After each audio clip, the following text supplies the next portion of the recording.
What's going on, guys? Welcome back to another video. Just wanted to show you the new setup that I've been rolling with here for a couple weeks now. As you guys can see, we do have a new mouse mat here in the building. Look at that thing, man. Look at all them cactuses. Cactuses? One of them things. But been rocking with that. And also, you guys noticed we've got a brand new keyboard that was sent to me by Redragon. This is their K530. So we're going to take a look at this thing here today and see how it stacks up against the And Pro 2 and whether I like it or not. Also, we got the mouse here. This is the Cooler Master mouse that I've been rocking with the whole time here. Nothing's changed there. If you guys have any recommendations on a new gaming mouse, let me know. Got to be super lightweight with a good sensor on it.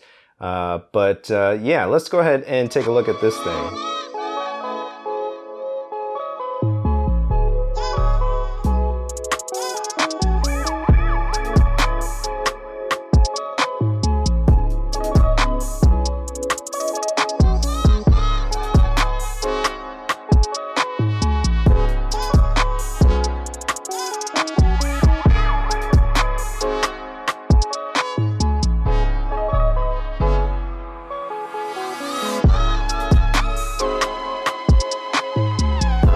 About you guys, but I'm pretty much in love with the 60% setup, man. I know I'm a little late to the hopping on the bandwagon, but man, if you are strictly gaming on your PC or majority of gaming, you got to have something like this, man. It's just the best form factor, leaves plenty of room for moving your mouse around, and it's just a beautiful thing. You really don't lose out on a lot of functionality if the keyboard is set up correctly. And that's one of the big things that I don't think people realize. So this is the And Pro 2 that I was using. This has the Kale Box White switches in it. Pretty much my favorite switch at this point. So that's been my little daily driver for a minute now. And then we've got the K530 from Redragon. This actually has Adamu Box Brown switches in it. So another box switch.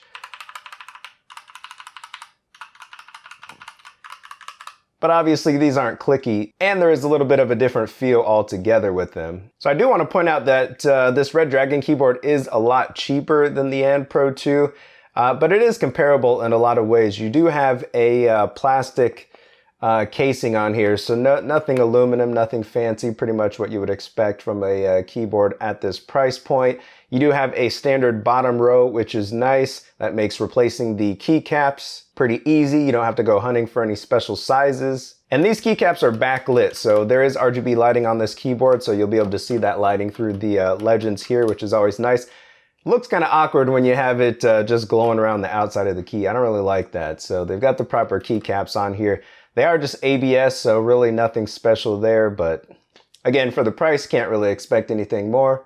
Across the top of the keyboard, you do have your function keys combined with your numerical keys. So that's where you get your media keys, lighting controls, and things like that. Your home and page up, page down are on the right side of the keyboard, pretty much like they are with the And Pro 2, so there's nothing special there. And then on the WASD, you have your arrow keys. So if you hold down the function button and hit one of the WASD keys, you'll get your arrows like you normally would. Got a magic function button here, which you can program this to emulate the function 1 or function 2 key, just in case you want to do anything on this side of the keyboard without having to like reach all the way over. So I like that. That's a nice feature. The one thing that does set this apart from the And Pro 2 is this is hot swappable. So you can swap out the actual key switches themselves. Like I mentioned, these are Adamu switches, Adamu Box Browns. They do have a couple other switches that they included in the packaging as well. There was a blue switch and I think a red one as well. But you guys can see the switch here. I'll show the back as well. I'm not sure if it's compatible with any other brands, like if you could do like Gaterons or Cherry switches in there as well.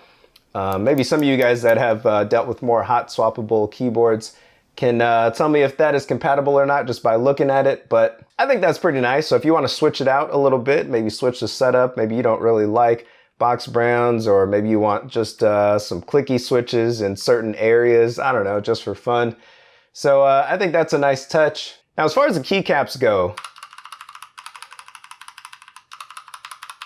the box browns aren't quite as crispy as the Kale box whites that I love. You'll notice that these box switches don't actually connect all the way. It's kind of like, I don't know, it's not a completed rectangle or square. I'm not really sure if that plays a part in terms of the just overall like solidity, crispiness, whatever you want to call it.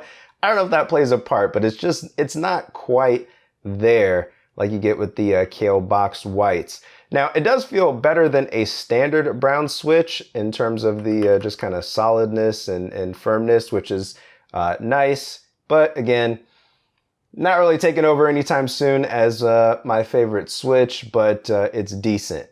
All right, let's go ahead and pair this thing now. We do have the Bluetooth enabled, or the Bluetooth switch turned on. I've got it on Bluetooth 1 right there.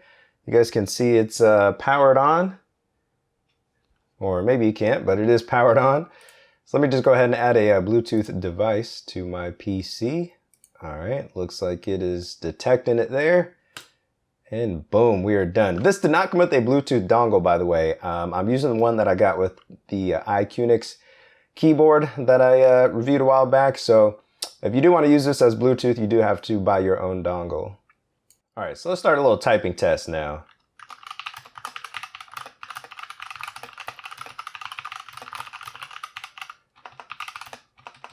I can't spell.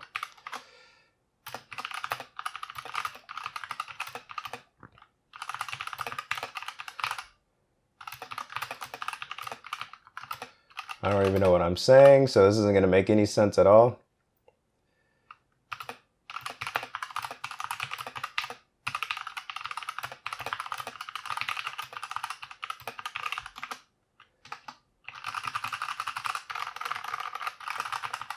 Okay, so far it's responding pretty well. There's maybe like a 0.002 millisecond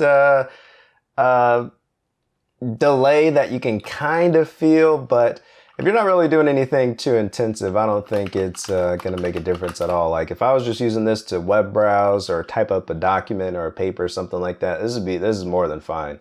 This is more than sufficient.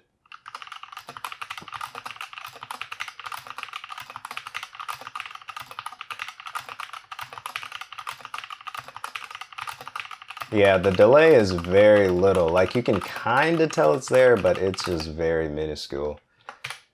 So yeah, that doesn't make any sense at all, but we tested out the keyboard in Bluetooth mode. Overall, I give it a passing grade. Now this keyboard does have software that comes with it, so you can change like lighting effects, you can change some of the key functions and add macros and stuff like that. I will say it is a very far shot from what is available for the And Pro 2. With the And Pro 2, I was concerned when I actually reviewed that keyboard that the software wasn't really up to snuff, I guess you could say.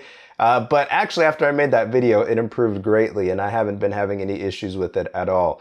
The software for this keyboard needs work. And one thing that it is missing that I think I would really like, or that I really need with this particular keyboard, is the tap function. So with the And Pro, like for the shift, function 1, function 2, and control, if you just tap those buttons versus holding them down, they act as arrow keys. So if I wanted to just go to the next line real quick, boom, hit that key, and it'll move down to the next line. You cannot do that with this keyboard. You have to hold function and hit one of the WASD keys, or do the magic function and hit one of the WASD keys, which I'm not really a fan of, man. That's the one thing, that's probably the biggest thing that I miss.